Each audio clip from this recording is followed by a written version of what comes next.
Hello, everyone. This is Casey Kasem, inviting you to join me on the next Clika Podcast with your co-hosts and founders, Army Rick, Indian Chris, Vago, and Joe the Kid. So please join me as I present to you American Top 20 from the grave. Oh, is that what that was? So Belial and Pazuzu. Okay. And your master of ceremonies, Kannonos. I feel like I'm on Howard Stern for real. On the rail. We're gonna make you ride the Sabian. We don't have the strip. What's that? Without the strippers. Explain, Chris. What's a Sibian? Okay, a Sibian is it's like a saddle, and it has a dildo on it, and the girls, it's like the ultimate vibrator for girls. Jesus. And Howard Stern has one, and he has like some of his guests, like fucking I think Carmen Electra.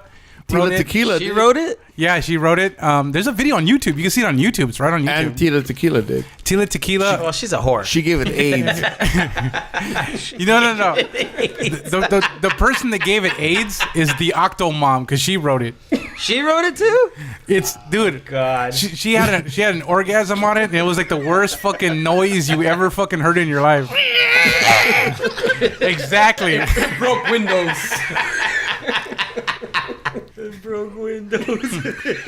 She swallowed the saddle. Hey, dude. she set off that when it goes pew pew pew pew. That fucking alarm, dude. Welcome to the Clika Podcast, episode 4.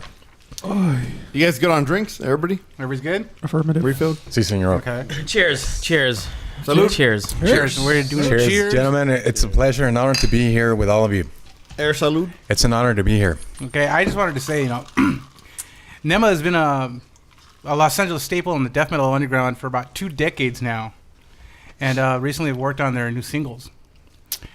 They will be released later, and we have Belial, Pazuzu, and Kannonos here from Nema. So welcome, guys. Thank you very much. Thank you for having us here. It's an honor. Cheers. On the rail. Hey, what does Pazuzu mean? As far as I know, it's the demon from The Exorcist, the one that possessed the little girl in The Exorcist. For an original The one that possessed Linda Blair. It also means the king of the demons of the winds. And what does your name mean? Belial. It's pretty much a demon. That pretty much sums it up right there. Right? Well, it also means... So moving on. it also means without a master. A demon without a master. That's pretty good. And Kannonos? I wanted a strong name. So, I was like Conan, right? Everyone does. So I just took the name Canonize, to become holy, and I just made it up from there. I accidentally became the mascot of the band. I painted myself in the corner here. How did you accomplish that?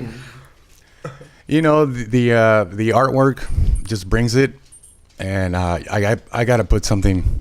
I'm sure as hell I'm not going to put an inverted cross or a pentagram, It's very original. I mean, it looks like you took in, just sections from the Necronomicon symbols and stuff like that. Is that what influenced you to do that? It did. It was one of many books. I mean, I was always into dark literature. Yeah. The occult books. And I just drew from there.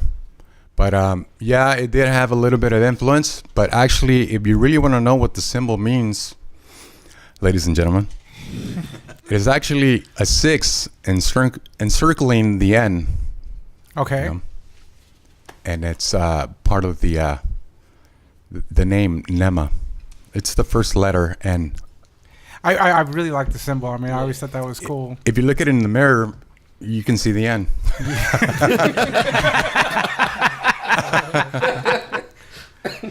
Technology is so great. Technology is awesome. Hey, how do you say mirror, in Japanese? How? Mirror in Japanese? Aito yo. Ato yo. All right, thank you. So last week,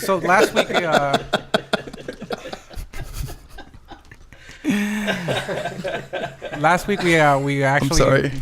we played your song on our last podcast last week. Thank you so much. You guys are awesome, man. You guys are celebrities. All of you guys. To You know, all 20 listeners. Unintentionally. I can't believe I'm here. And for all 2 listeners that will be listening to this podcast, we would just want to know, was that the first song you wrote for the new singles series? Yeah, it came to be. Pazuzu, you want to help? Yeah, we're talking about Infernal Blessings here. Yes, we're talking about Yes. Our single, our first release since. What's the YouTube page? Search Nema. It's Infernal funeral. Blessings. It's Funeral Note Records. That's Correct. on the YouTube page. Just look up Infernal Blessings, Nema. And you guys will have a website soon? We will. We have a lot of homework. We just had to make sure that Ray does his homework A and Ernlay's the YouTube page day. Soon. Soon. Indeed. So your first question, what was it? Yeah. So is that gonna be the new sound you guys are going for, or? Yes, we did. Pazuzu had a lot of influence on that. Yeah, I know. Basically, this song, it was written back when we were first trying to restructure the band back together, but we had a lot of complications that kept us from, getting past the rough draft of it, if you will. And then recently that I moved out to Riverside, I got much closer to Kannonos, and we've been able to work a lot more together, and that's how we were able to rejuvenate, that life that we once had together. So did logistics come into play where like you guys were too far together? Is that what was wrong? One of the complications to writing a new song? And amongst some of the previous members that we had that we were trying to work with, getting a drummer in the picture. Okay. But that just didn't really work out for various reasons. Yeah, we tried to regroup before several years back. And another thing that happened is that the recordings that we did, they got accidentally deleted. Yes, that's right. We lost the files, and we thought this band was cursed. Yeah, my primary hard drive crashed during the time that I was working with another band, so that was unfortunate. Ouch. So you did all the recording and producing of this new song? Yes, basically that was all me and Kannonos. I basically worked on the majority of the track, and then Kannonos would come over and we'd okay the parts together, and we'd add his vocals and then the solos and stuff like that. Yeah, Pazuzu is actually my Dr. Dre. He makes it happen. He's my dog. And then, of course, Belial here has always been, on standby, always down. Yeah. So is that Dr. Belial as well? No, just Belial. And is Belial down for the Clika? Hell yeah. We all are. We all are. I'll do a free commercial. Mil máscaras. Do it. Welcome us to Clika. I do voices, even their voice. ¿Qué tal, amigos? Aquí tienen a su servidor y gran amigo en Mil Máscaras. Y ustedes están escuchando la Clika.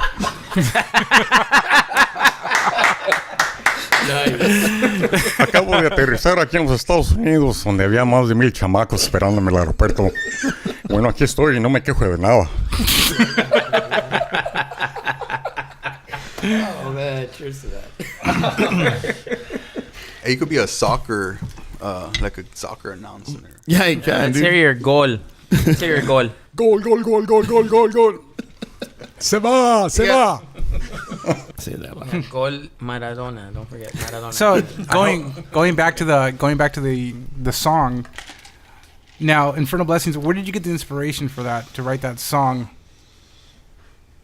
Well, a lot of my lyric content has to do a lot with the fact that I was an ex-Jehovah's Witness. That's something I know you for 25 plus years, and I've never known that about you, that you were an ex-Jehovah's Witness. Yeah, I try to keep it in the closet. Because then you wouldn't like me. It's like, this motherfucker ain't gonna give me a birthday present, so No. and I can't go trick-or-treating with him. No, it was something, it's like a canvas that I had to play with. It was something I can work with, and I used that. I took it to my advantage. All the Bible studies stuck, so Now it helps a lot. Using the Bible's words against.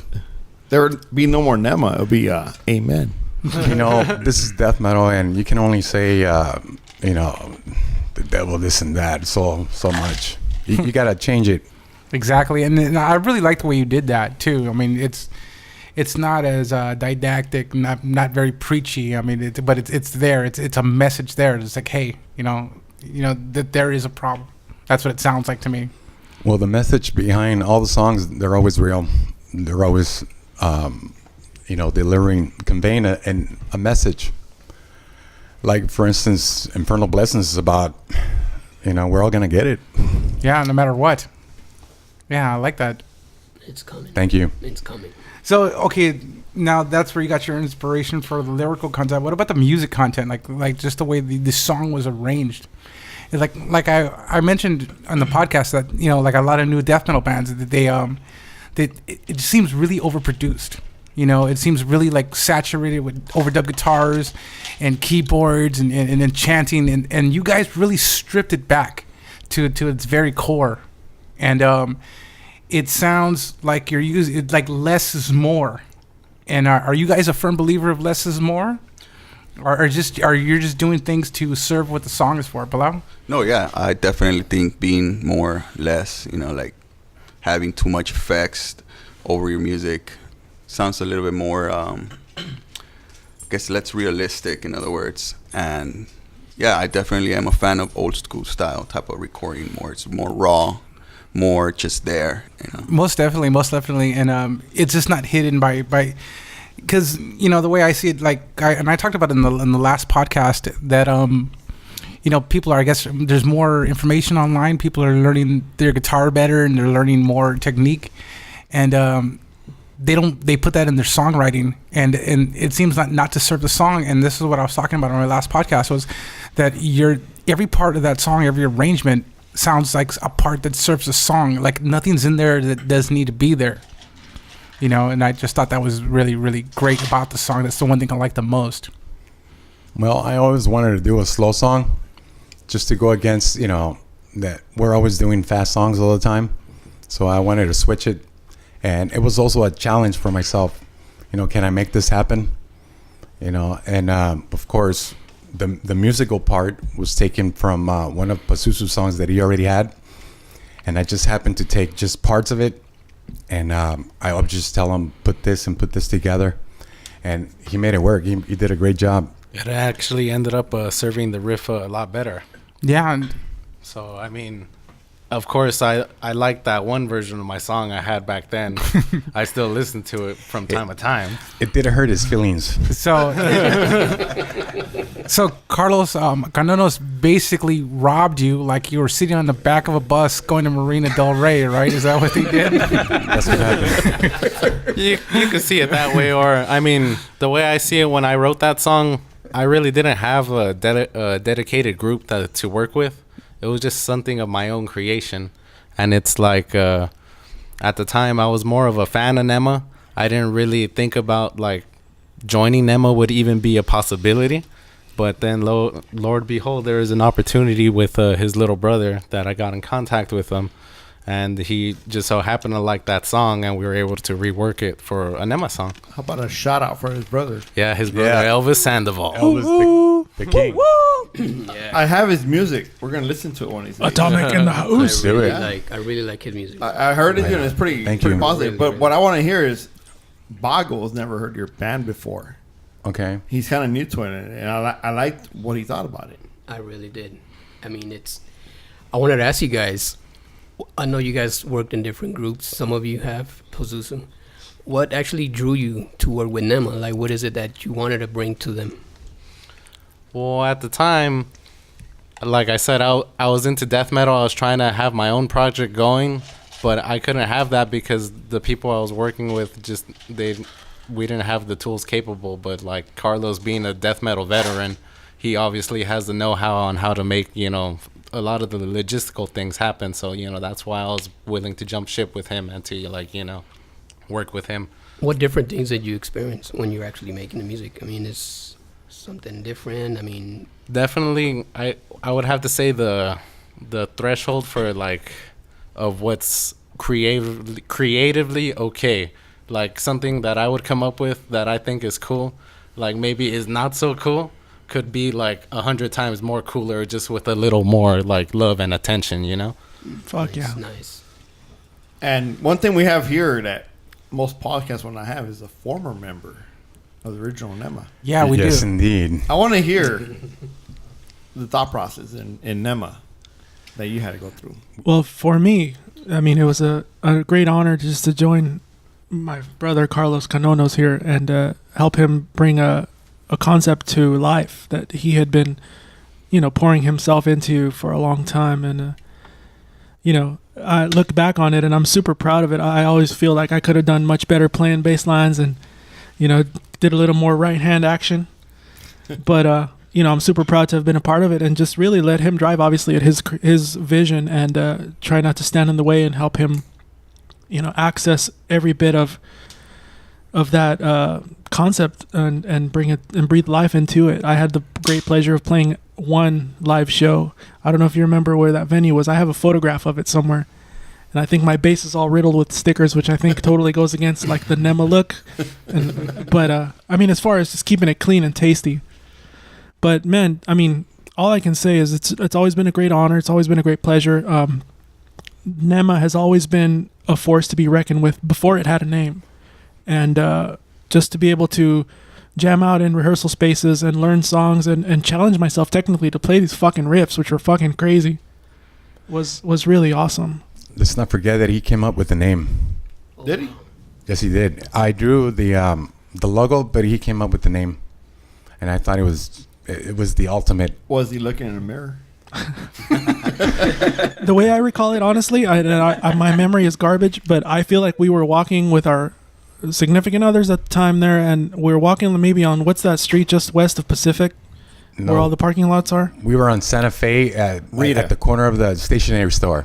But anyway, he found the name in a book called Cults to Kill, and he showed me the book, and I was intrigued. I took it. I ran with it. I have a question for the other two members of Nema.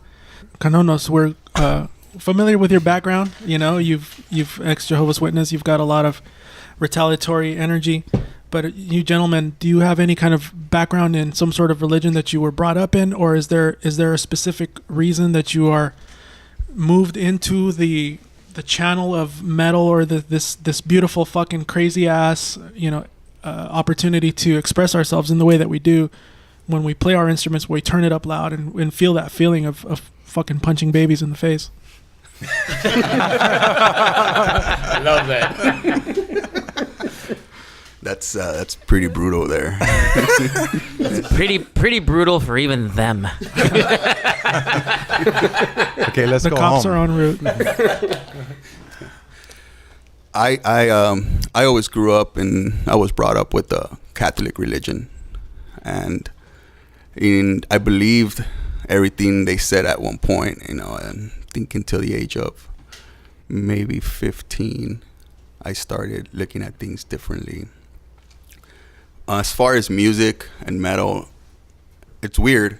I used to listen more to like rap and like the Beastie Boys, the Fat Boys, old school rap bands, And that's because I think at the time my stepdad had those tapes, East Side Story and shit, Two Life Crew.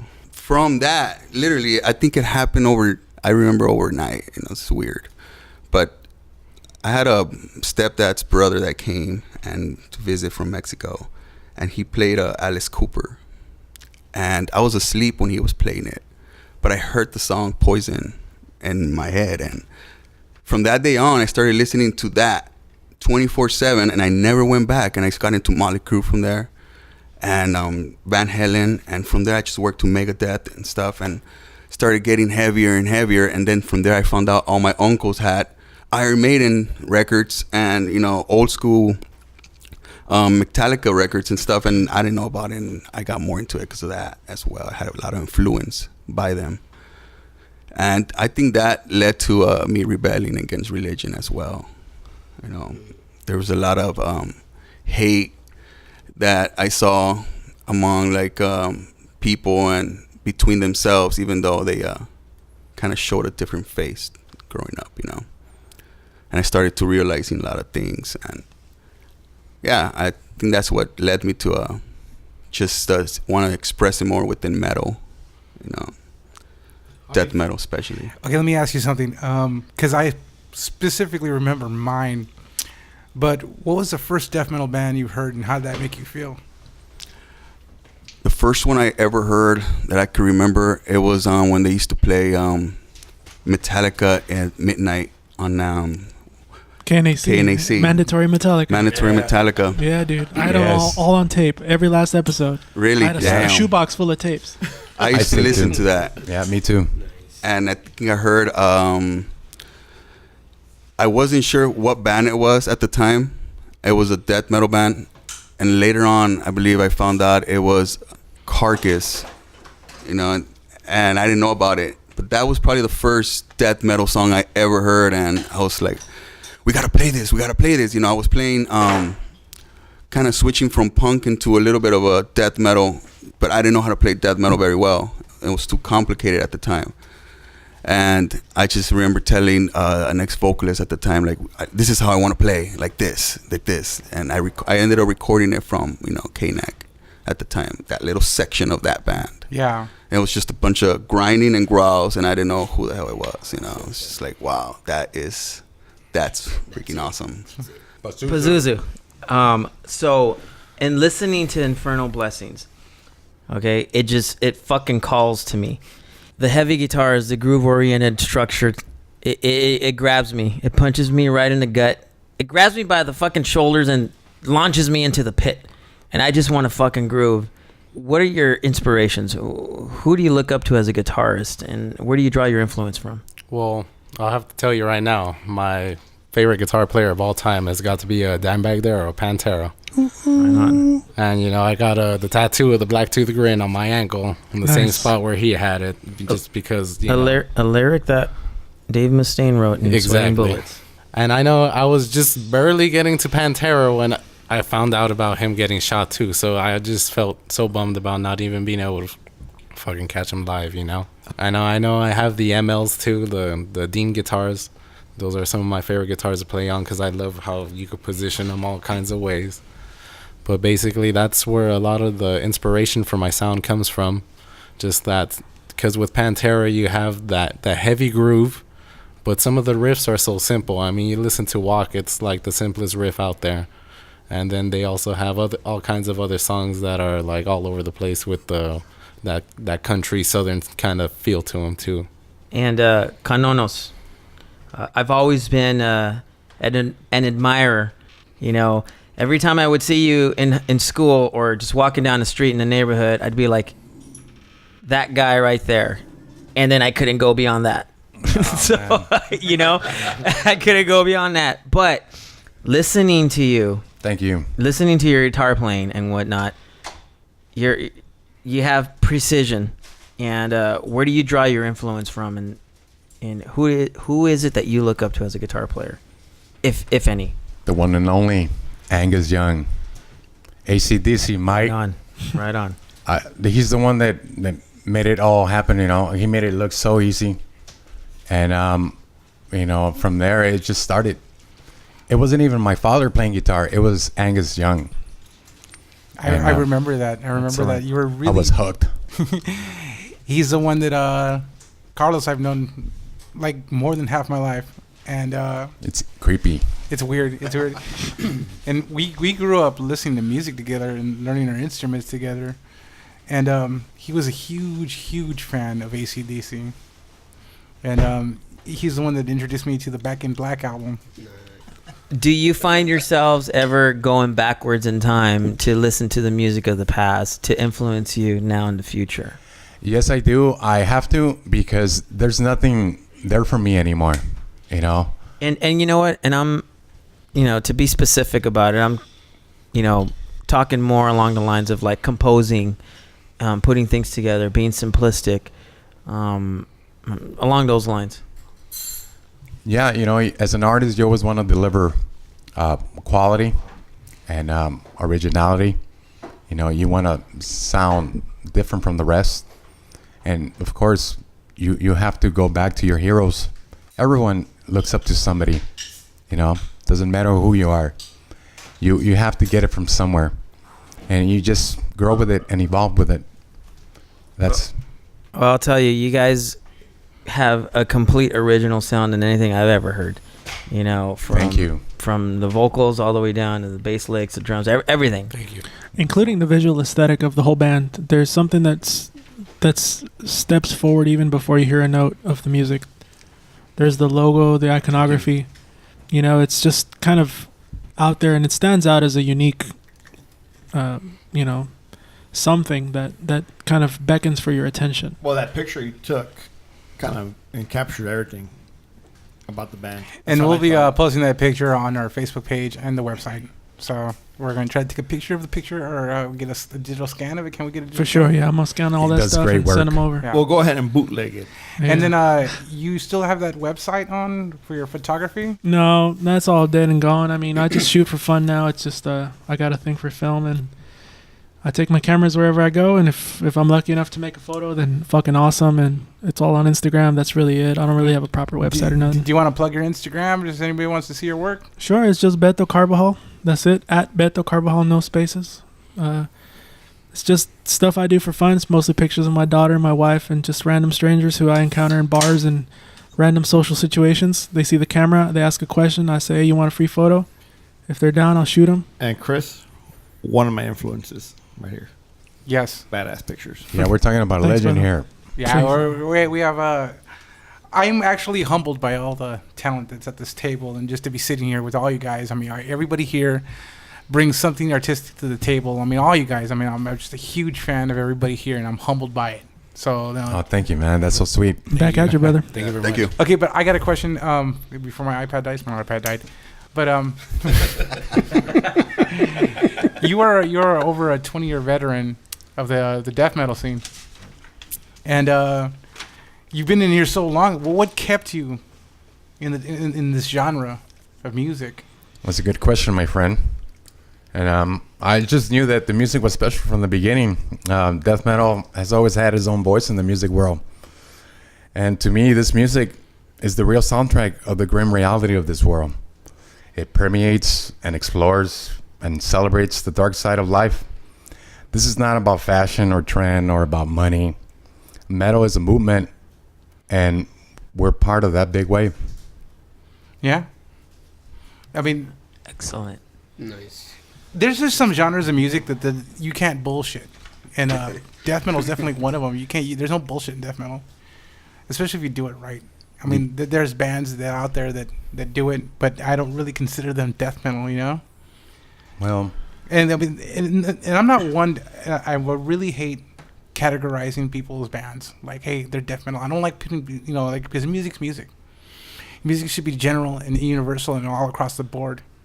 It's like drawing a bath water. It's cold. It starts off cold, then it gets warm, and then it gets hot. I feel you, brother. Yeah. Nema to that. Never do that. I have a question, man. You guys talked about like all these people that inspired you, all these, you know, former bands. What about people that are not famous, like any family members, any friends, or just your random Joe guy? Did you guys get inspired by any of those people? You know, like say your uncle played guitar or somebody like that. Did any of these people actually once told you, hey, you guys, you have talent, use it? And, you know, something like that in that realm. Well, something that inspired me or something that I continue to admire? Both. I mean, if you can remember anybody in your childhood, any uncles, Okay. you know, anybody that can, you know, that you can say that maybe once told you, you know, hey, you have it, you should pursue music. Yes, I can go back to a session in high school. What do they call those things when you don't go to class, you go to the auditorium? Impact?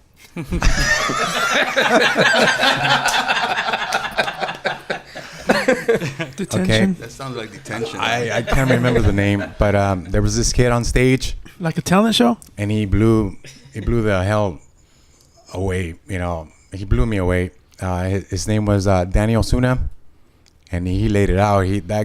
That kid can shred, and I said to myself, if that guy can be up there, so can I. Shout out to Danny Azena. Yes. For sure, man. He Danny influenced the fuck Ozuna, out of me, too. One of the most phenomenal guitarists that ever came out of Huntington Park. What's he doing now? Aside from Kerry King and Jeff Hanneman. He's scoring films and commercials. What's he doing now? He's scoring films, commercials. That's what he does. That's his job. Everything from like cumbias to rock en español. He's out there getting paid to play music. Do you know the? He's also making YouTube tortillas for Amapola on Compton. That's his He's in tamale sales. No, just kidding, Danny Azuna. Sorry. Any of you want to elaborate on that question? Pazuzu or Belial? I know myself. There's a couple of cousins in my family that play. They're in in industrial based bands, and they've always been out in their own scenes, handling their own business, and so that's inspired me to try to pursue something of my own, as well as my parents. They're both very they were very musical themselves. My dad plays like every saxophone there is. Ooh, nice. He played that in high school, and I think he was for several years in high school. And then my mom, she was into like Iron Maiden back in the 80s when she was in high school, and then really? Wow. that made her want to pick up a classical guitar and awesome. electric guitar too. So Wow. they've always kind of, I don't want to say pushed me, but they've always given me all the tools I needed to pursue my dreams. So that's always been that counts a something lot, cool. man. It's good to have a parental support. Exactly. A lot of that counts a lot. To hear from your friends is cool, but then when your parents say it, that pushes you even more. It makes it seem even more right. Exactly. I grew up with all my uncles playing instruments. I have an uncle that plays a bass, an uncle that drums, and an uncle that plays guitar, keyboards, and vocals. And I grew up with them. They always had in music influenced me, like I said, since the beginning, that they gave me those records. Back then, the albums of Motley Crue and stuff. The weird thing is that these guys play church music, but they have talent because they have played Iron Maiden, they have played Megadeth. I told them once, this is real music, try playing Cannibal Corpse. And my uncle looked at me, he's like, it's a bunch of noise. And he's like, no, listen to it. I told him. He's like, yeah, well, they use a lot of these type of equipments and stuff, to sound like that. And I didn't want to believe that, I thought it's complicated to fucking play, It's hard. And I lent him the tape, and I think it took him a day or two, and he played me the damn song. Wow. And this is some guy that just plays church music, but he started playing back in like 81, so they have a lot of experience. They can pretty much play every Zeppelin song with lead guitar, vocals, and stuff. Crazy. And It'll be crazy if they bring some of that stuff into church. Imagine. I tell them, you guys should play live somewhere, man. Play some covers, You guys would. Yeah. A lot of people would dig you, and they're like, they're not. No, a lot of people like a lot want to. Or what? They should at least just put out a live record. Live from San Matthias. I think that's the church they started playing at, actually. San Matthias Church. Seville? Yeah. On Florence. On Florence. That's where I did my first right. communion. I'm sorry. I was going to say that. That's where I did mine. They actually began that. That's where I did my confirmation. That I graduated. That's probably the school that fucked everybody up. Yeah. Hey, but the churros, dude. Yeah. The churros. Yep. Well, those are great answers, man. Appreciate that, man. Yeah. Belial, who was your inspiration as a bass player? It's been Alex Webster for a very long time. Okay, that is awesome. Yeah, He's all right.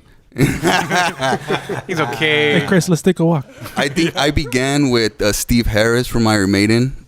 I looked up to him when I first started playing bass. But once I found out about Cannibal Corpse and I looked at his playing, and it amazed me. And ever since, it's what I like to reach one day. That was one of my inspirations when I got into the metal scene was Alex Webster and the bass player for Suffocation. Yeah. Because those guys play with their fingers. Exactly. That's one thing I always like. How don't they get tired? You know, like how do they do that for such a long time? Are you a finger or pick guy? No finger, always. That's right, baby. That's right. Hiya, baby. Touch me.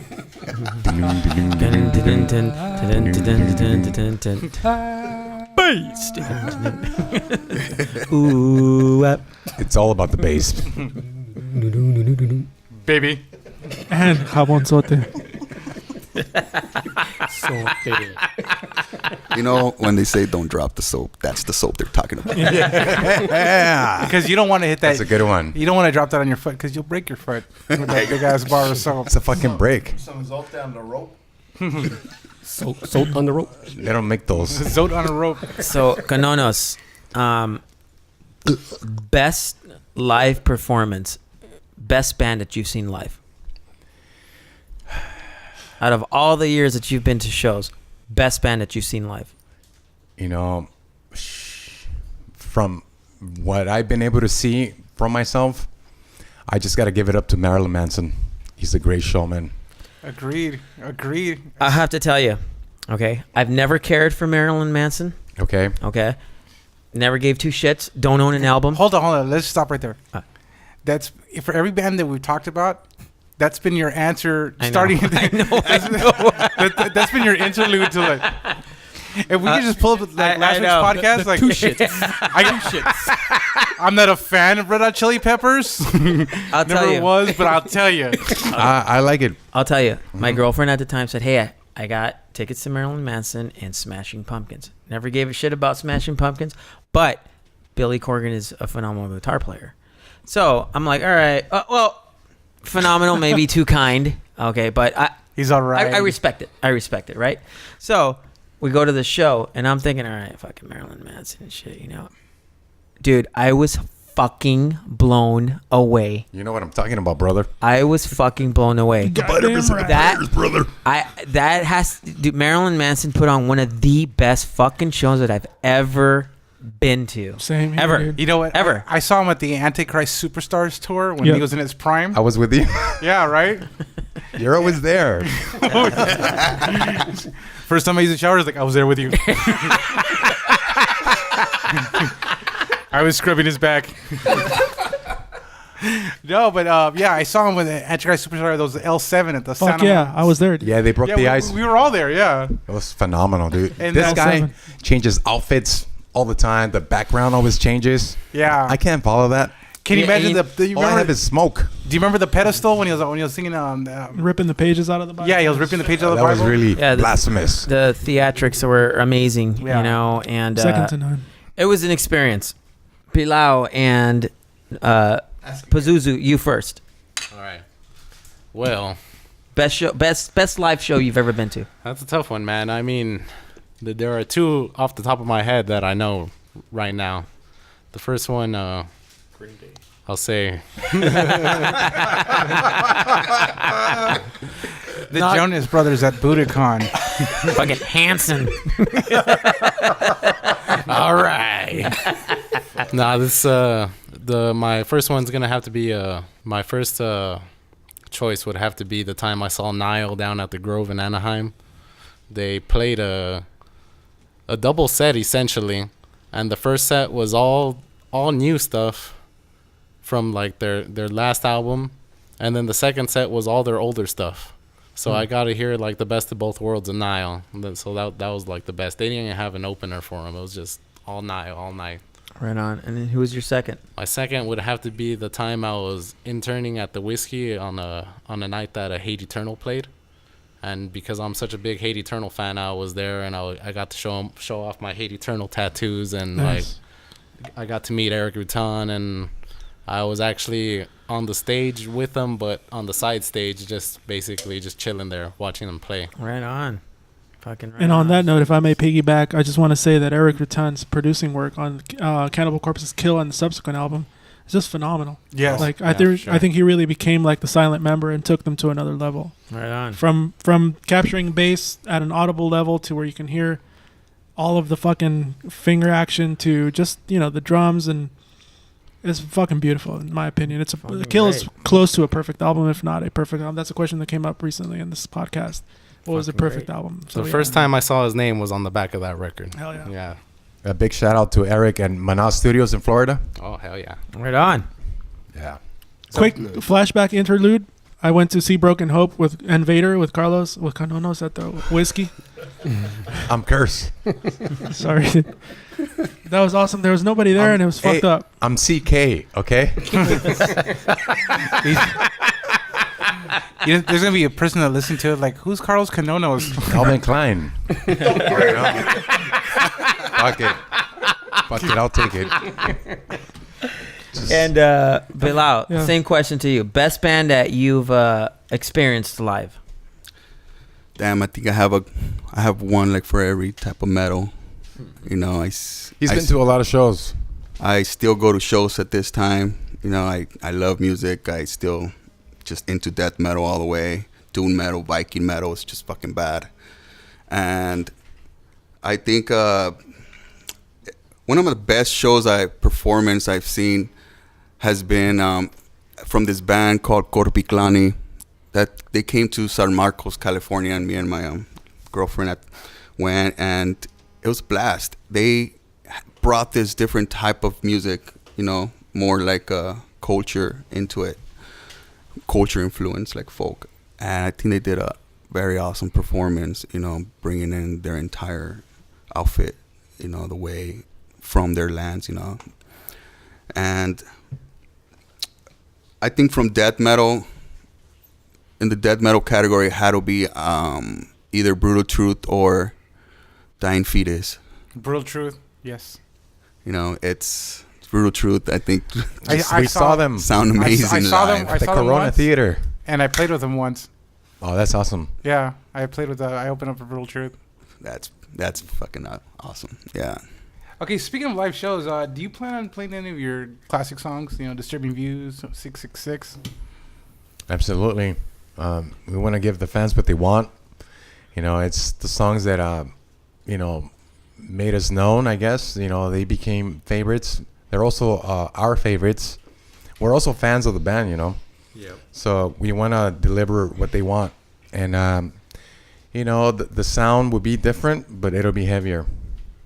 Okay. For sure. So you're gonna play it in the same tuning you guys have? Like you said that you went from, what was it, D Correct. to a C sharp. Yes, that's right. So are you gonna play those new songs in C sharp? The classic songs, you mean? Yes. Yeah, I know.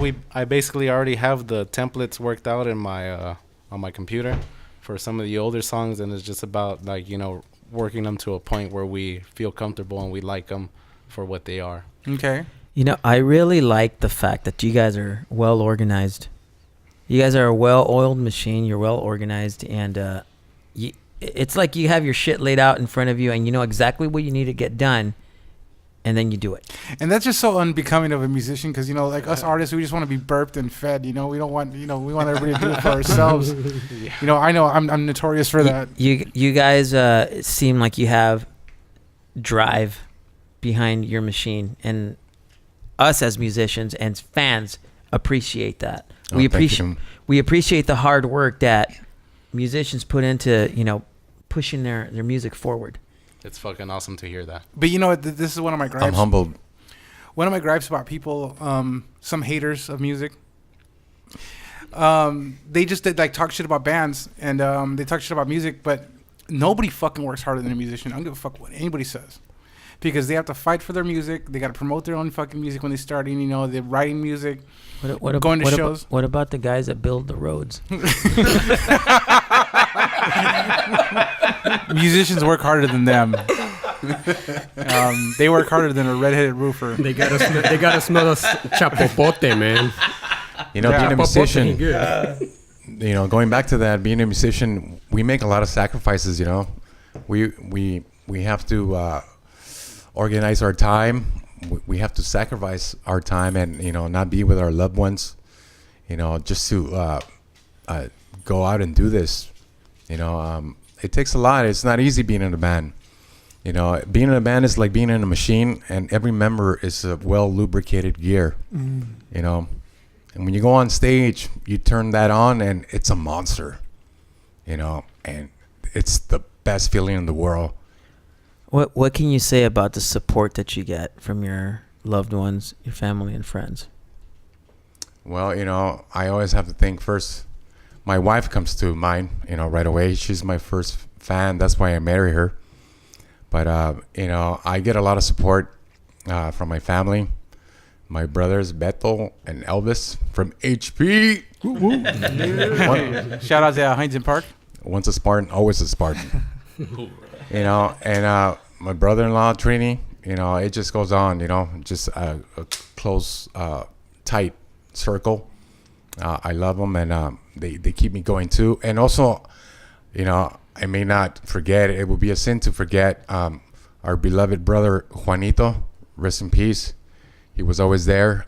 He even tattooed the circle on his arm, It was just such a great honor just to have him just pushing all the time, hey, when are you gonna release the next song, just on and on. That just resurrected me, and I gotta do this. I can't let him down, and we miss him tremendously. Yes, we do. Thank you. That's amazing. That's amazing. That would humble me right there. That is very heartfelt. Yeah. I think it resonates with every one of us here. Cheers to My that. eyes are red. Salud. Cheers to all. Now, the writing process differs from other people. What gets you started? I mean, how do you motivate yourself to sit down and write a song? Do you need to draw from inspiration?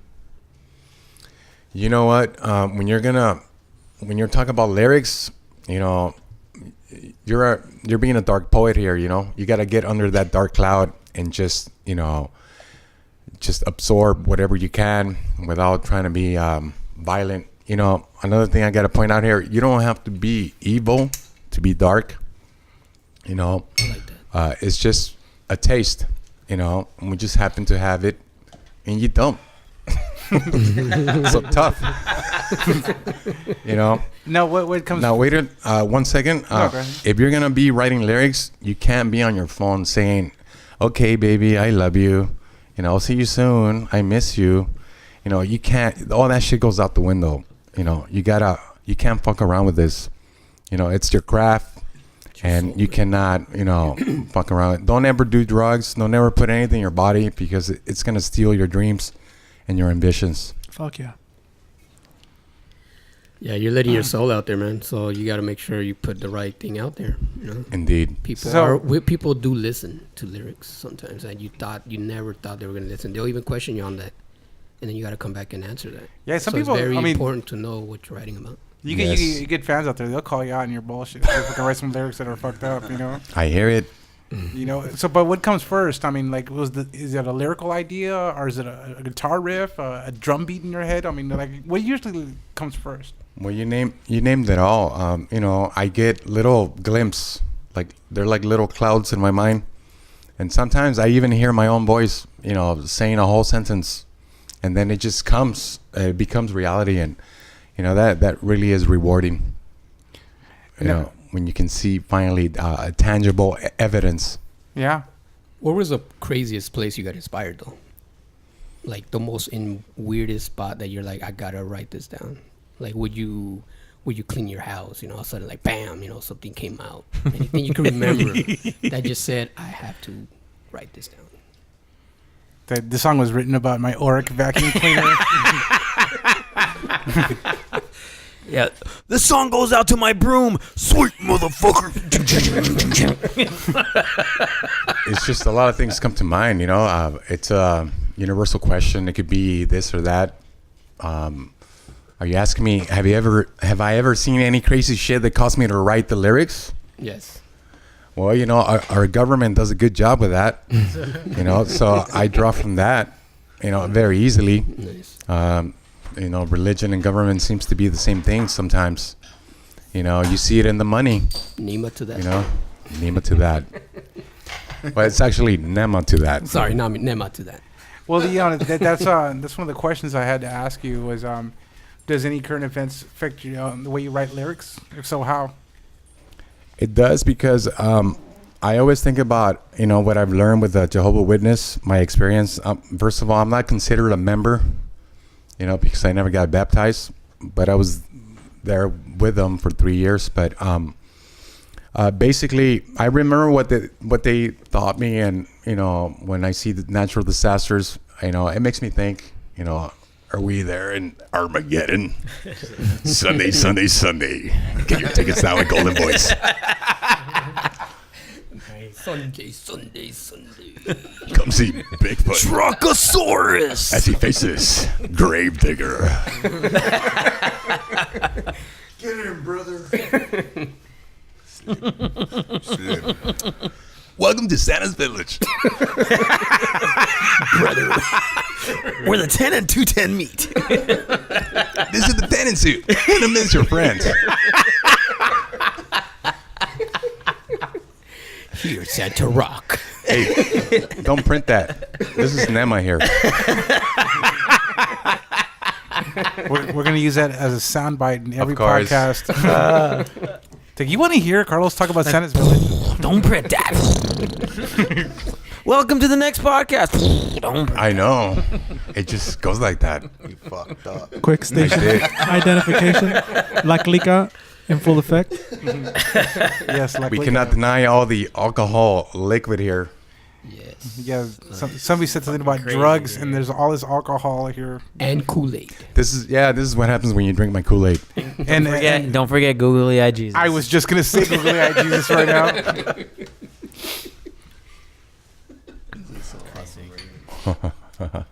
So Look at this. Googly eye Jesus. okay, Hey, whatever happened to the Slim Jim commercial? With Macho Man Randy Savage. okay. So why don't we do this? Why don't we play your song again? You guys okay Fuck with yeah. Well, you guys okay with that? You want Yeah, let's cut all the bullshit. Okay, so All the bullshit. this is Infernal Blessings by Nema. Sacerdote de los infiernos, conocedor del pasado y el porvenir.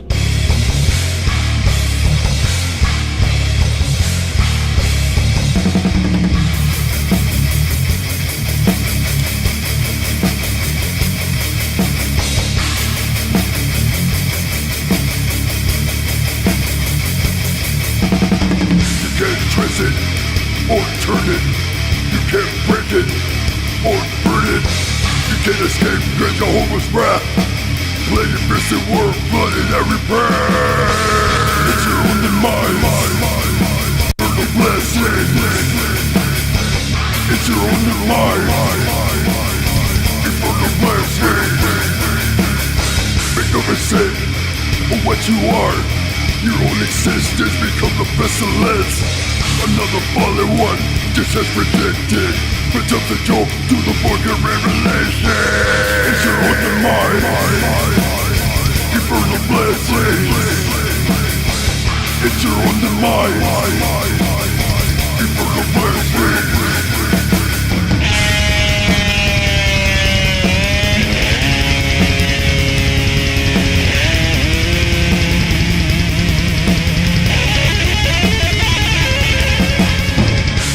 Silence as you serve the darkness, taking the whispers that foretell your fate.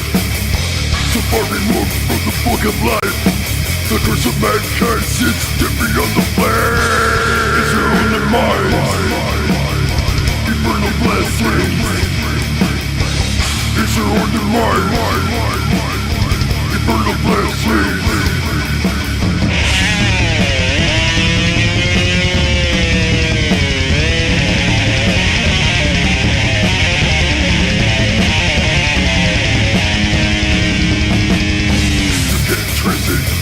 Or turn it. You can't break it or burn it. You can't escape the Jehovah's wrath.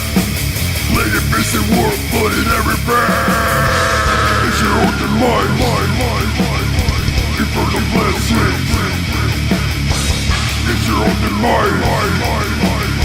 Infernal blessings. Make no mistake of what you are. Your own existence become the pestilence. Another fallen one, just as predicted.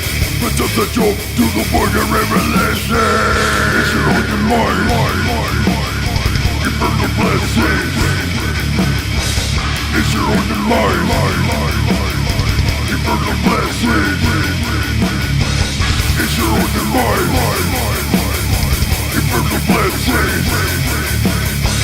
It's your own demise. Infernal Blessings.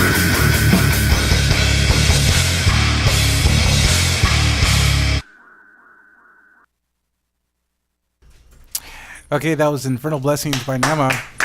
Thank you guys. Yeah. Darkest infernal hails. Thank you guys. Question. Who's playing drums? Like I said before, previously, Pazuzu is my Dr. Dre or our Dr. Dre, and he makes it happen. He's a very diverse musician, and he plays different kinds of instruments, including drums. So that's you on the drums. Whoa. Through the computer. Nothing but a metal like thing. I said, he makes it happen. He's also coming out with his. That's great. He's also coming out with a headphone line. It's called Beats by Pazuzu. Are you guys in the market right now for a drummer, or? Most definitely, yes. Yes, we are. We're looking Step for up, homies.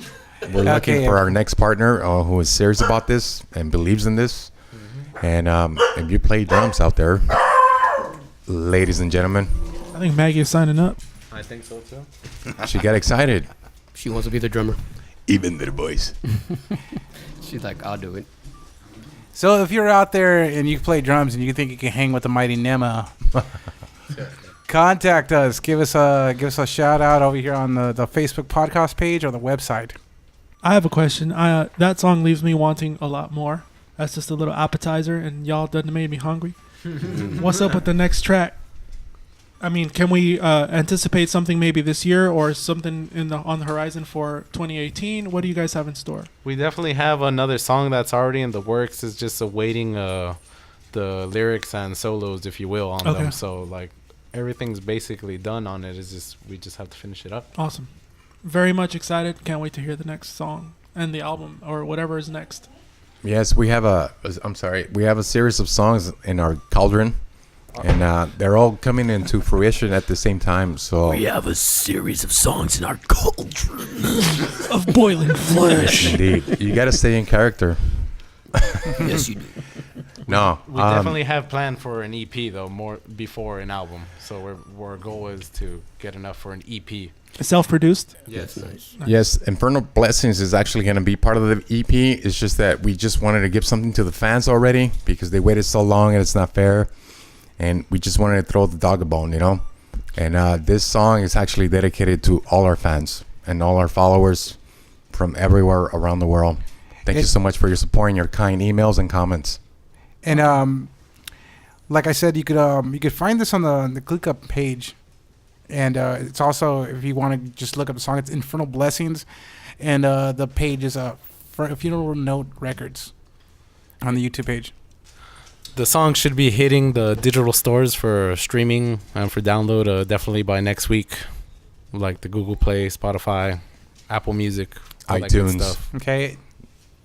And as far as social media, have you guys got anywhere with that our friends can reach you? Not at the moment. We have a lot of work right now. We have a lot of homework. Actually, right now, we're supposed to be working on our music, but we just we couldn't say no to you guys. You know, we had to be here because we're also fans of the show. And I know that it's just going to keep going because I know you got something here. Thank you, Rick.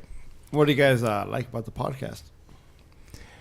You guys, oh, man. We like Rick. You guys smell really good. You guys take me back for one thing. You know, you guys remind me where I come from. And I'm always going to go there. You know, even though I don't live in my city anymore and I'm like an hour away, when something happens and something happens in the news and I see HP and Crisis, you know, it does affect me. I always remember my people. Big shout out to all the metal fans out there from HP. A huevo. I know from what I've heard of your guys' podcast, I definitely appreciate and like your honesty with just being fans of music. You know, it's not just about limiting yourself just to one thing. It's just about like listening to whatever the fuck you want because it makes you feel good and because, you know, it's inspiring. True freedom of speech. Olivia Newton-John, we're looking in your direction. You know what I love about this segment particularly is that we are all musicians. We're all connected too. All of us, every one of us here is a musician and is multi-talented in whether it be, playing an instrument, being in the hip hop scene, DJing, being behind the scenes in a, engineering, Promoter, engineer, type of whatever the fuck Rick is, Master of rubbing it out. Knows Mahoney. But I love the fact that we're all musicians and that we can, whatever it is that we talk about, whatever we put out there resonates with each and every one of us, and we can always appreciate it. Thank you so much. Yeah, and this is like music is. It pays off. Our religion. I always say it is. It's very sacred. This is very sacred ground. I take it very deep. I've invested a lot of money into it, and I wanted to just thank you for saying those guys about the podcast. Okay, before we go on a break, I just wanted to just get on my soapbox real quick. Okay, so the Clika, it's not only a podcast. It's not only a Facebook page. It's a community. Rick and I started this, and along with Bago.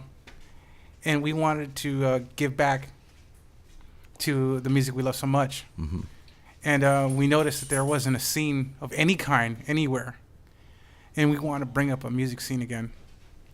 We want to not only talk about one specific genre, but make the music scene into one genre.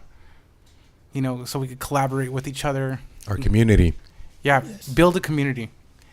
What Facebook was supposed to be about, instead of like posting a booty shaking Trump post, it was supposed to be a community of people. Yeah. And this is what we're trying to do here. We're trying to bridge the gap between the musician and the listener. We're trying to bring up a music scene and bring music back to its former glory. I agree. Bravo to that. Nema to that. Nema to that. Nema to that, brothers. Okay, so we're gonna take a quick break. Dibs on the toilet. Well, they're making a porno on the other side. They are actually. Look, that fool's straight humping her. Rocco Siffredi. No, that fool is humping her, actually. Rocco Siffredi. Actually, that's the curtain from Buzo's videos where all the X-rated DVDs were. I still owe money to Buzo's videos. I owe you. You know what? I think I still owe money to Buzo's video. Oh, shit. No, they are, man. They're going at it right now. And they landed on me, dude. Okay. I'm cursed. I told you I'm cursed. Through the magic of radio, you couldn't see the curtain fall on Rick. The dogs were going at it. I mean, on Rick. KANONOS. My bad. I saw that shit coming and it hit me too. That's why you must subscribe to the Clika. Motherfucker. See it live. Yeah. Hey, we need some. Sujétate. Hi ho, Kermit the Frog here. That's a good one. Like, what do we do now, Skip?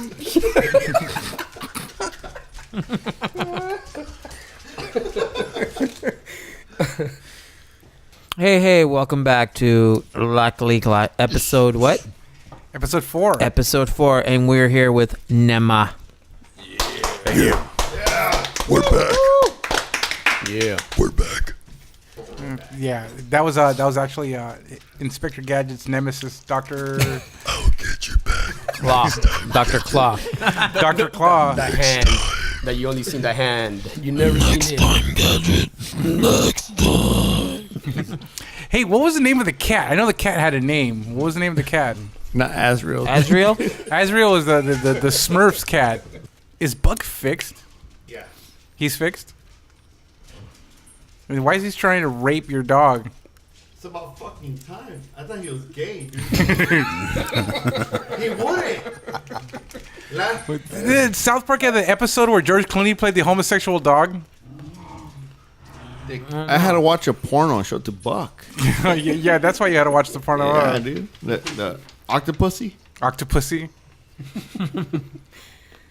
You showed your dog a porno? He mounted that like he was Canadian, Dick. Fucking Bucky Do Right. Hey, so how many times have you been to Canada? Like Canada Pacific was a good place for your bicep fucking clothes. Dude. Shoes, Dick. It was your shoes. Shoe store. It used to They had smell bad. La Canada. They had They had a shirts. fucking bad sewer, man. I used to want to fucking throw up. Yeah, it is. That's what drove away their populace, you know? And they always hired the hot ass HP girls there, Dick. Yeah. Mary, shout out to your titties and your ass.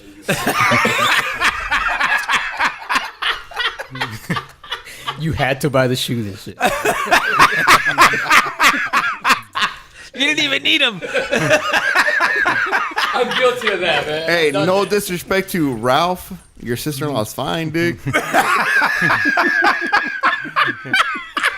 Joel, Rick bought 8 pairs of fucking gel sandals from there.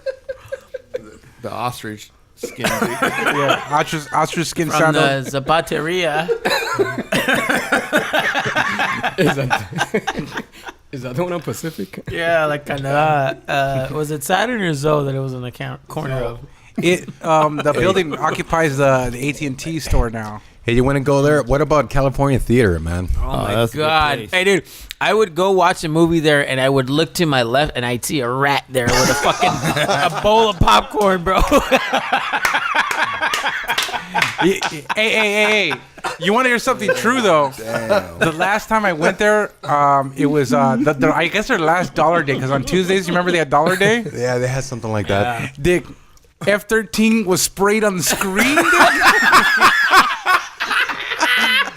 Somebody actually...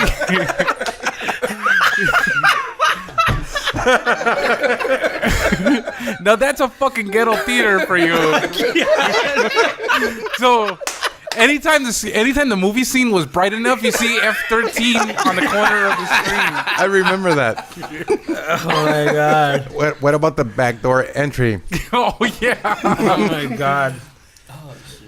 Pay for one, get 9 in. There's like 5 people. Drive-in theater type shit. I want to know why the floor was sticky, man. What the fuck? You know? Oh my God. They have fucking junior mint stains from the 1980s in there and shit. And if you sat in a corner, it smelled like piss. Yeah. You fucking you walk along the rows there and you get like 1970 fucking wafers, cracker fucking, crunching on the bottom of the soles of your fucking shoes. You know what? Okay, so people that don't know where the California Theater is, California Theater used to be in Huntington Park. And the only way I could describe it is picture that scene in Taxi Driver when he goes to the porno theater. But it was the place to go. It was the place to go. Across the street from Woolworth. Yeah, across the street from Woolworth. Wow. Well, You saw a lot of great movies there. Oh hell yeah! Yeah. I remember. You remember when they had a big fight go out when Colors came out? Yeah. Oh, God. Ice Cube was in line. I remember seeing that in the news. Yeah. damn. Yeah. At the California Theater in Huntington Park. Yeah. Yeah. Wow. What about JJ Newberry? Remember JJ Newberry? I used to go to that store. I was caught shoplifting there. Dude, that's funny. He stole the Don't toy. talk about that. The statute of limitations is pretty much up on that, Carlos. It's still pending. That's crazy, man. They have Yeah. your face on the net. That was like essentially it was a swap meet with an underground, right? No, And that the was underground was Woolworth That was Woolworth. Woolworth had the underground. I and they was had- caught there too. JJ Newberry had one too. You walk down the stairs and Yeah. then downstairs was like a fucking arcade. They had fishes. I mean, they had those tanks, Yeah. and that's where they had the GI Joes. You had to go. Is down that what there. is that what you got caught stealing? Yes, That was a G.I. Joe, right? I was stealing those toys. Mask. Oh yeah, man. Oh my god. I had the racing car, the one that opens the wings. The Camaro. Yeah. The red Camaro. Yeah, I had the courage to put it under my shirt, like pretending my stomach hurt, Oh wow. and I just felt like a hand behind on my shoulder.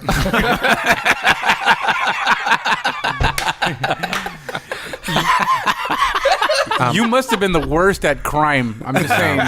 My wife was caught stealing a Motley Crue tape. What? There? Yeah, Where at? same Woolworth. Which album? Was Which it- album? Theater of Pain? I think it was. Too Theater fast of for Pain, love? huh? No, I think it was Dr. Feelgood. Dr. Oh, Feelgood. shit. Speaking about deaf, I was actually. You guys remember Jemco? Anybody remember Jemco from back in the 80s? You know what? Keen's gonna bring up. Hey, you remember Zodies? No, I was gonna say that. It was similar. It was when Zodies was around. Well, I remember being there, right? And my mom was like, "No, I wanted a G.I. Joe." And she's like, "No te lo voy a comprar." You know, like They were tight, man. Hell yeah! And I'm like, Fucking Voltron, man. that was my first theft experience. I fucking stole some G.I. Joes. Yeah, you had to steal. I needed that shit. So They I were took it out. tight. Fuck yeah.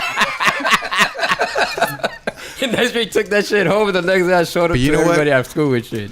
I couldn't enjoy the toys. I felt guilty. Oh, what? That was the catch. Oh. So I had to go steal more. Does anyone remember Transor Z? Oh, hell yeah. That was the shit. And then Robotech. I remember Robotech. Hell yeah. Robotech, Rick's man. got a Robotech upstairs.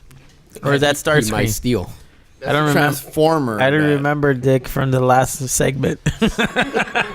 Hey, what was the Star guy's name? We're going to edit. Starscream. Rick. No, Rick from.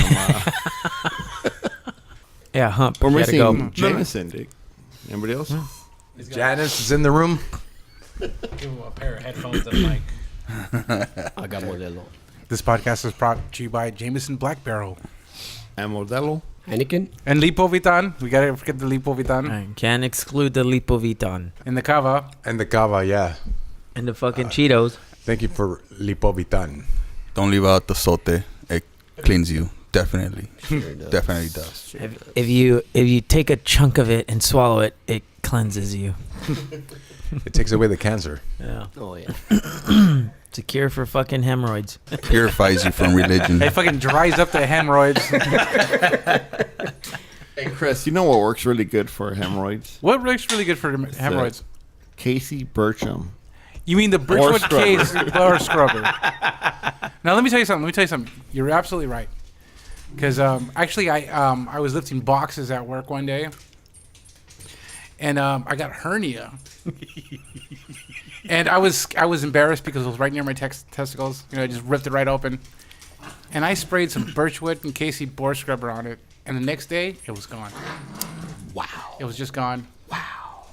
Yes. It's gone. Did it scrub your bore? It scrubbed my bore. I always scrub my bores with Birchwood's Casey Boar Scrubber. And Carlos might not know when you first saw it. I thought here's a dog. Fucking dogs are out of control, Rick. They're in heat. You know what?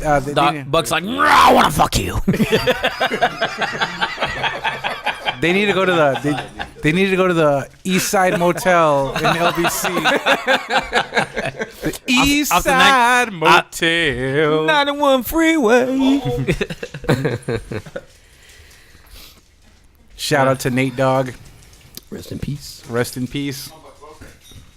But we got ourselves another Dr. Dre in the building. There you go. Pazuzu. Pazuzu. You guys are pretty quiet in this one around. nothing but a metal thing. No, we were feeling left out here, but we're back. You are free to engage in any conversation we have. Just jump in. Now that all the bitches have left the room, I know. Where'd you put them? Bitches leave. Rick really knows how to put his bitches on check. Drop it. I like the bitches leave. Bitches leave. That's the next fucking Nema song. That was Red from fucking Actually, that comes That out in 70s show. one of the titles engraved. the what? Yeah, that part from RoboCop. It's actually in one of the Grave songs. Okay. It's one of the intro samples. Bitches leave. It was genius. So, were you guys fan of Anal Cunt? Not me, precise. No. I heard them a couple times. How about the meat shits? Negative. I wouldn't go there. No. Good bands. You guys are not fans of 1 second grindcore songs? Hey, Yeah. I gotta say this. Like Brutal Dave Truth Mus- has one. Yes, brother. Like Yeah. Dave Mustaine said, A man has got to know his limitations. Nice. The old me doing It's the old me. do that. Oh, He goes, hello, me. Meet the real me. And my misfits way of life. Yeah, that's him. A dark black past is my most valued possessions.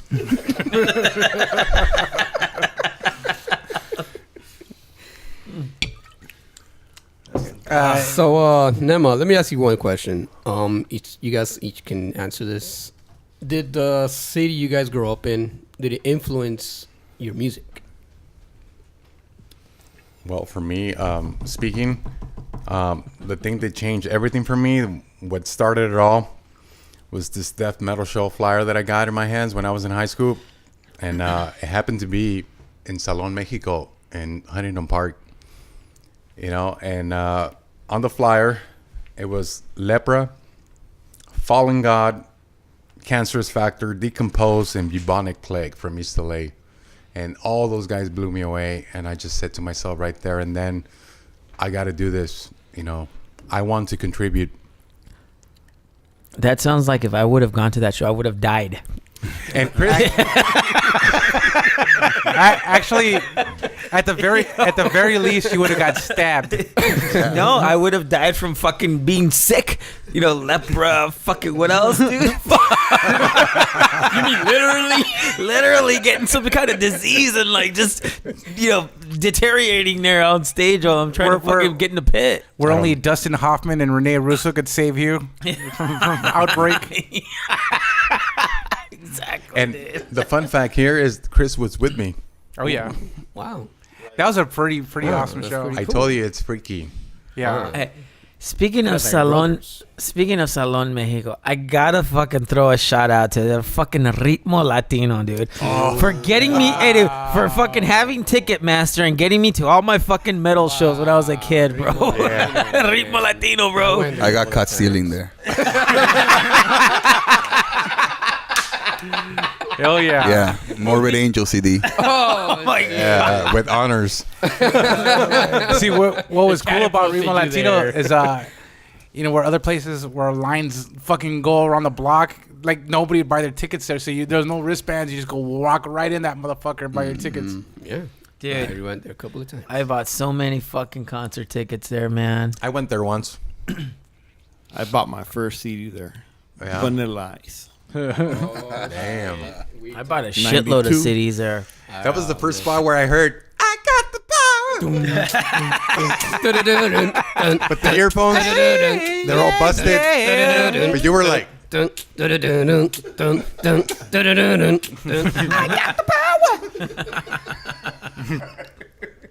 All right, so yeah, that's a good answer, man. I like that. Any Well, Pazuzu I that's your- know for me, being of a younger generation, growing up in Huntington Park, it's like, for one, I was surrounded by a lot of musicians, so that was definitely good for getting me into that community. But it's also inspiring for any metalhead from Huntington Park to know that friggin' Slayer came from there, you know.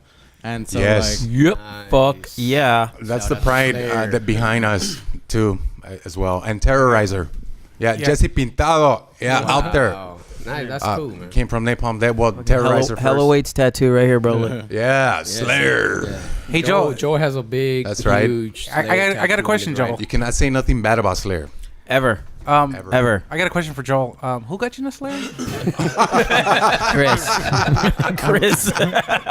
real back to all that, man. Shout out to me. My mom also, because I mentioned earlier, she was also active in like just in that 80s metal scene. So like she also had the chance to go witness Slayer have their band practice over there on Hope Street. Oh, that's dope. That State, is 'cause so nice. that is around That's where an my honor. grandma lived on. So around she Walnut. played a big role in your upbringing. Yeah, because just hearing from her stories of, oh yeah, I got to go see them practice, and then herself being, you know, into the playing guitar and that type of music helped. And also like now where I live in Riverside, I know I've seen freaking Kerry King at Costco out there. Are you serious? Yeah. He's your neighbor. Yeah, so it feels good being You ever surrounded. talk to him? Nah, I never got to approach him, but like I said, it feels good just being around like people that are basically in the scene. That's fucking crazy, dude. That's I think, like I said earlier, man, your parents have a big role in what you become. Right. His parents are awesome. The most metal moment of my life was I saw Kerry King and his wife walk out of soup plantation at the Beverly Connection. I am. Yeah. Where he used to work at. He drove a tan Chevy truck. And I normally don't get like weird, like all Beto crazy for celebrities or anything like that. Yeah. But Starstruck. I just yelled out Slayer when I saw him. It was just a reaction. Like I was just like outside on the stoop, just smoking a cigarette, just on my break. And then I see him walking out of soup plantation, and I heard Slayer, and he turned around, and gave me the horns and shit. And I was like, "Fuck yeah, dude, that's down." Dick, I met him at my old job, and I go, "Hey, fucking Carrot King," and he just looked at me, got me in uniform, and he's like, "I never heard a cop curse before." I go, "Right on, brother," and I walked away in shame, dude. Fuck yeah. No, that's a very interesting story, man, because I had the same situation. I was a big Too Short fan. From Oakland? Yes. Yeah, representing. Yeah, man, and I've actually Both sides.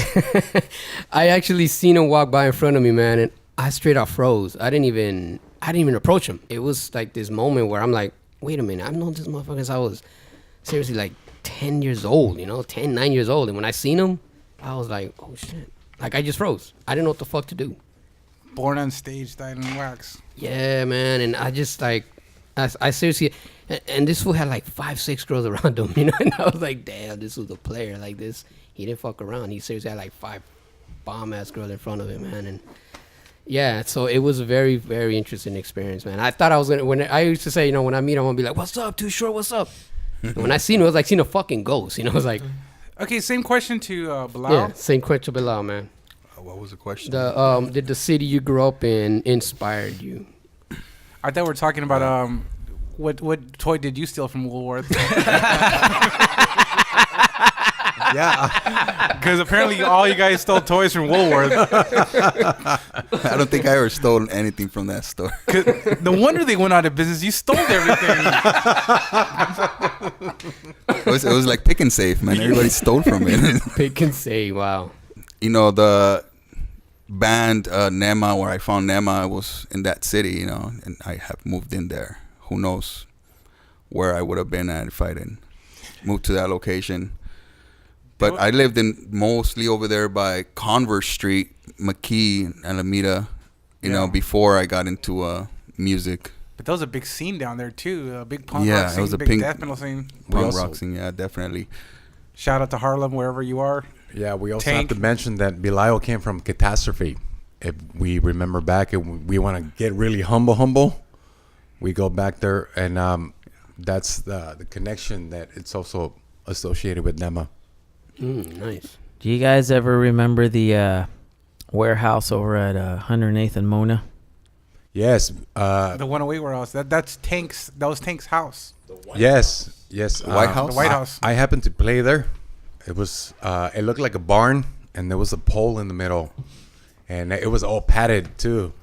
And if you didn't make it, game it was over. Tough luck. It was like a cattle run. Yeah, I remember going. And no one gave a fuck about you. I remember going to that spot for several fucking, death metal grindcore fucking gigs. Lepra played there. Fucking Yeah, out of many times. control there. That's what I was about Out to of say. control. I held up the walls fucking perfect for Lepra there, dude. Yeah, he was pretty terrified when I took him to that show. And then when I see a kid younger than me crowd surfing, Terry, yeah. like, damn, I'm the biggest pussy in the world, but I lived. Damn, Terry. Yeah, I think we all went through a lepra phase. Terry was cool. It's not a phase. Yeah. That's a great fucking It took band. me a long time to find a copy of their demo. And It's on YouTube. I had see, before it wasn't on YouTube, and I couldn't find anything. Nobody that knew about them. Everybody that I knew was pretty much long gone. See, Eric has not forgotten that I have that fucking copy, dude. See, I found some 20 years guy later. through a connection that had a copy. And Yeah, big shout out to Leper from Southgate, to Marcelo vocals, Fernando guitars, Fernando bass, I believe, Ricardo on guitars, and Carlos on drums. On drums.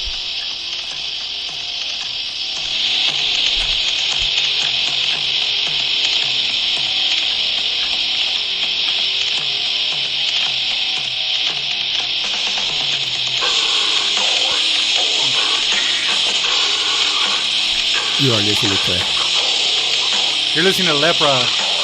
Hijos de Satanás. From Southgate.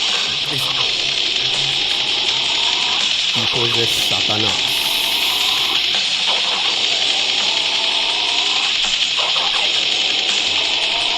Badass album cover, by the way. So, which brings me to my next question. They have to be on your one of your podcasts. Oh yeah, totally. You know. Definitely. They're still around. They're still. I saw legends. them at the bar right here on Firestone a while back, next to right on Reeves and Firestone, where the McDonald's is at. There's a bar right there called the Stardust. They played there a couple years ago. Yeah, that was the last time I saw them. Really influenced Shout out to me. Manny, the owner of the Stardust. Yeah. What do you think about Brujeria? Brujeria happens to be a hybrid group, I believe. It's a side project. It was great. It did groundbreaking work in awareness, and yeah, I'm happy for them. I recently purchased. I have not listened to Brujeria since the Matando Güeros era. I recently purchased Pocho Aslan. What a fucking phenomenal album. Yeah, it's very clever. It's good. It's phenomenal. It's insane. A big shout out to Dino Casares, who was the brains behind all this. Fear Factory guitarist. You know, just want to give it out to him. You know, great job. He's been in so many projects and bands. Assassino. Yeah, he's behind all that too. You know, the guy doesn't stop. Yeah, just talk about, first class composition on that album. I mean, it's phenomenal. The guitars, it's old school death metal, man. But let's just go back to Lepra for a second, because Lepra was like, when we were all trying to figure out our music, they were like the guys that just fucking knew it. You know, they had it, and they were like the most.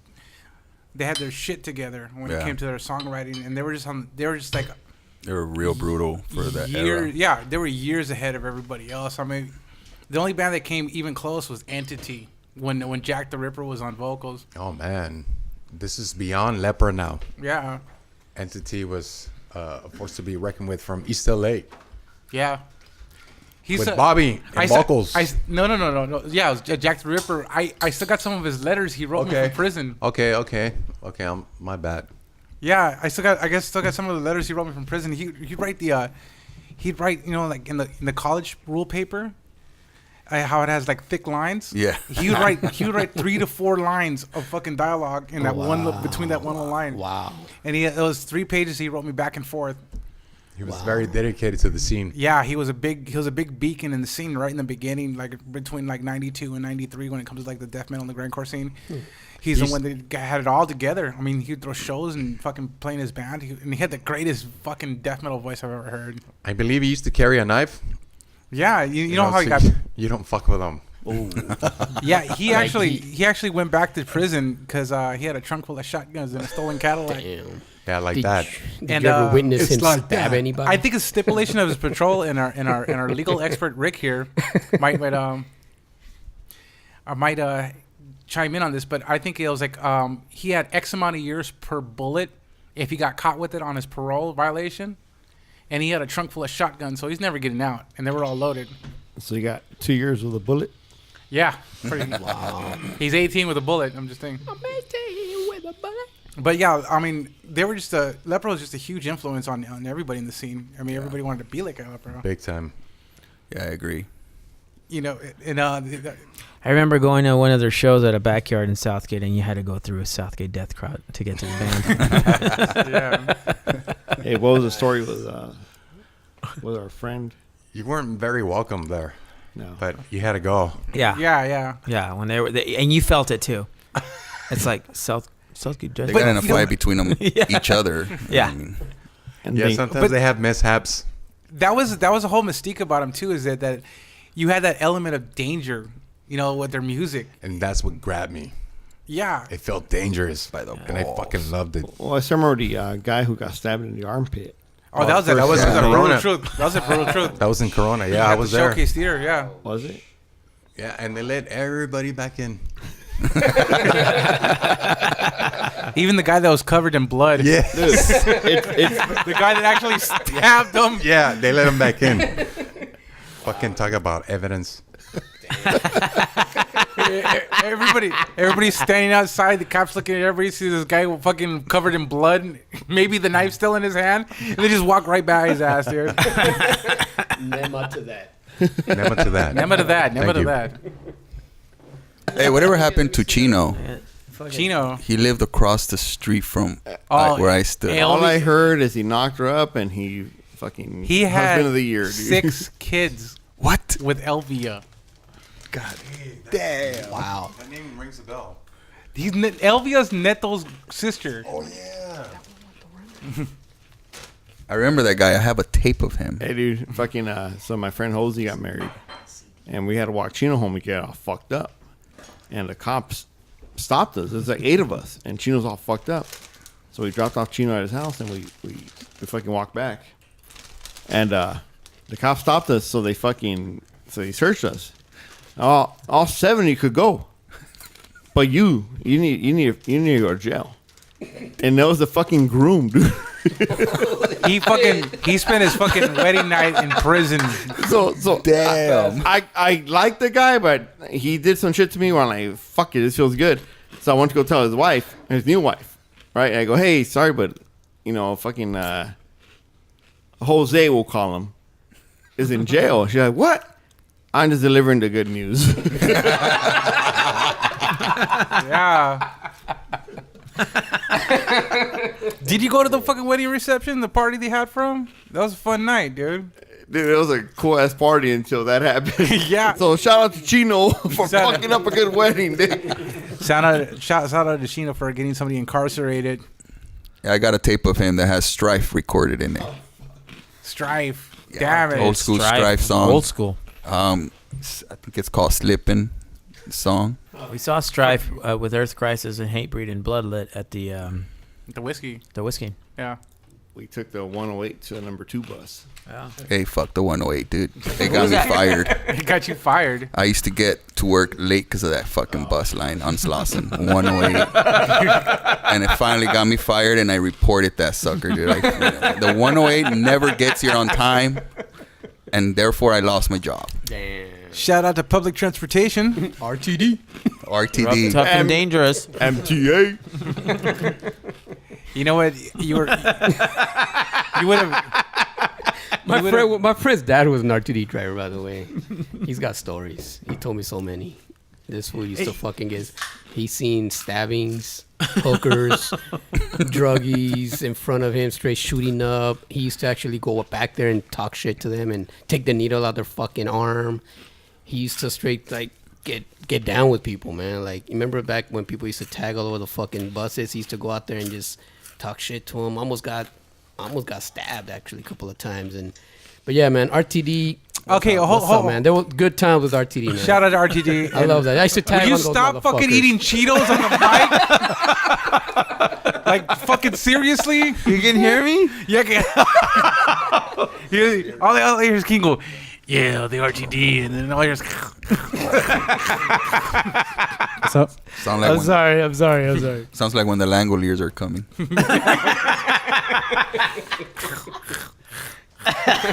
Sorry. Kannonos is playing bartender right now. It'll be edited out. You're lucky I'm not calling you cowboy right now, dude. You know, I feel Jack Steffen Lonke. Oh, Jack Steffen. That fucking plumber. They never get it right. Jack, step it. Yeah. Hey, we're in the white pages. He's still in the white pages. Jack Stefanovich. Yeah, Jack Steffen, fucker. You want to hear a death metal song? Ask Kannonos. It's Kannonos.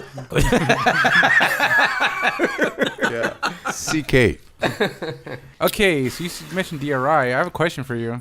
And instead of being in the white pages, I'm in the Satanic Bible.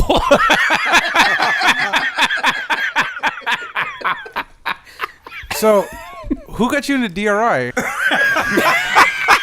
Yeah. Say it. Say it.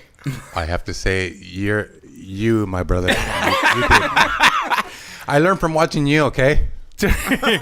Chris is like the catalyst of all this. You know shit, why? man. You know why? Because he had fucking cable, man.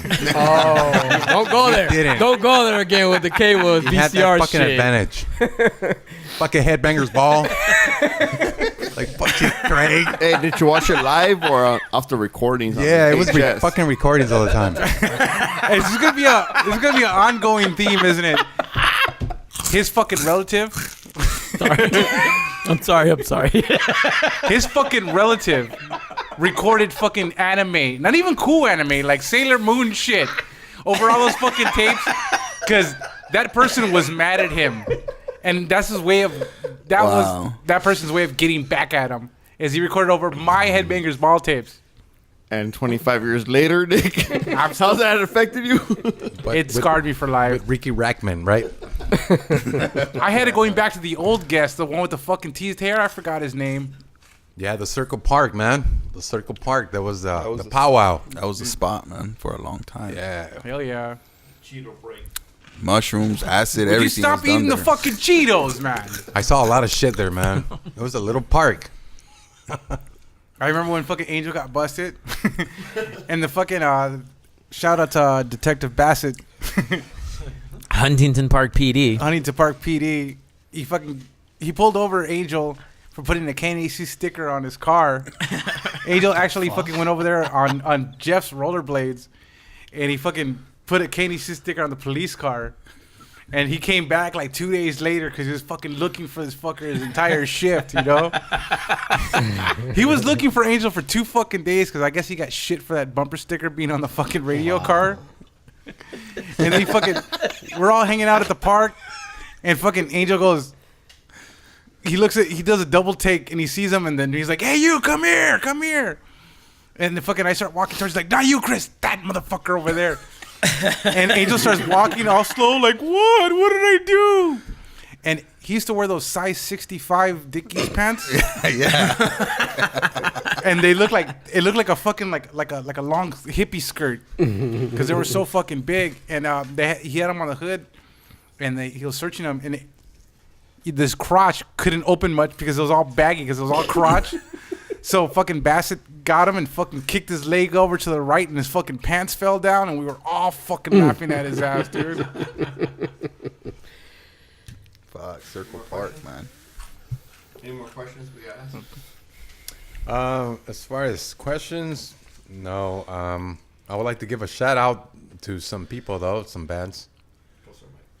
I just want to give a shout out to all the true metalheads from HP, Southgate, South Central, East LA. I want to give a shout out to Rick and Bay from Sadistic Intent, Dark Realm. Make sure you visit their store in Downey. Support your local metal scene, please. Other bands, like I said before, Lepra, Fallen God, Bubonic Plague, Mikantikutli from East LA, who we play with a lot. We share a lot of shows together, and we had a great time. Cancerous Factor from La Puente. We still remember. Decompose from LA. Turning of the Gears from LA. From Linwood. LA/Linwood. Soldis from LA as well. Crematorium, I want to say Whittier. And Sepsism from San Fernando Valley. Thank all you guys. We had a great time together, just putting shows together as well. And last but not least, to my dear friends, Molly Vamp and No Preguntes, who is doing his rap thing, representing LA. He's one of my homies, and we'll be getting together soon. Big shout out. Thank you all. Okay, also, I would like to give a shout out to Joel Marquez for eating all my Cheetos on the podcast. No, thanks for eating my lunch, buddy. You're welcome. I want to give a shout out to my 2 kids out there doing what I love and taking it to a more extended. Want to give thanks to my girlfriend, Judith, out there supporting me for the last 13 years in all my bad habits. I just want to give a quick shout out to you guys for having us. It's been a fun experience and a truly unique and, fun all around. Shout out to Elvis Sandoval from Atomic. And thanks to him once again for bringing me one step closer to a death metal band by introducing me to Carlos. And a shout out to the Musicians Institute in Hollywood. If it weren't for them, I never would have gotten these awesome skills at producing and engineering. So thanks a lot. I'd just like to give a special shout out to Elvis Sandoval too, because he's been a good supporter of the podcast. He's been a beacon where we didn't have that many exposed fans. He's brought enough more people to the podcast, and thank you for that. Thank you, Elvis. Thank you, Elvis. Before anything, none of this would have been possible if I didn't have a great woman behind me. And I just want to give it out to my wife, my beloved wife and beautiful wife, Arcelia, who is my number one fan. And I'm lucky to be married to her. I want to give a shout out to Slayer and Terrorizer for keeping it real, keeping it 100% coming from the hood, and taking it as far as it's gone and to many more horizons. Shout out to me for getting Joel into Slayer, so you could shout out Slayer on the podcast. I just want to give a shout out to all the listeners out there. Thank you for your support. Very humbling experience. We never expected this to get to where it got. Shout out to Nema for being here. I mean, it was a pleasure having you guys here, man. Thank you. I just want to tell you guys that I respect what you guys are doing. To still be in this scene after 20 plus years. Not many groups stay this long. Some unite, they disband for many reasons. You guys are still doing it, and I have so much respect for that, to keeping the scene, the music alive. Thank you. Much. Thanks. Thank you. It's an honor. Last question. What's next for Nema? We're going to have to stay tuned for what we're about to unveil. We're working on a video right now that you should be seeing soon. You should be seeing a trailer on YouTube, and it's just going to draw you in, and we don't want to give it all away. We got a lot under our pockets. We got a lot of work to do. It's going to blow your mind. It will. We really appreciate you coming down. I mean, just us being friends for so many years, it's an honor, and I'm humbled to be your friend and to have all these people here. You bringing Nema with us, and it's an honor, and I'm really happy that you guys are our first musical guest. And sorry we had to practice on you, but you know, We didn't know that. It's an honor. It's a real honor for us. This is awesome. It's It's more than I'm blown away. a podcast. I mean, for me, it's I haven't seen none of you guys for a fucking long time, you know. At least a decade. It's crazy that, like, wow, you guys are still around. Nobody fucking left out of the fucking country, and you know, shit. nobody knows about what happened to them. It's like you guys are still around. Which Well, is it's a good lesson to him too. Yeah. This brought us all together in music. I mean, for me, I'm meeting a lot of you guys for the first time, except Rick. But just being someone that was a fan of the band, coming in as a member, and just having all this loving support all around, and that's eager for, you know, more music, is just very inspiring to keep on writing and to keep doing what we're doing. And you know, you got guys like us in your corner, pushing this. It You sure know what I mean? feels that way. Exactly, and Thank you so much.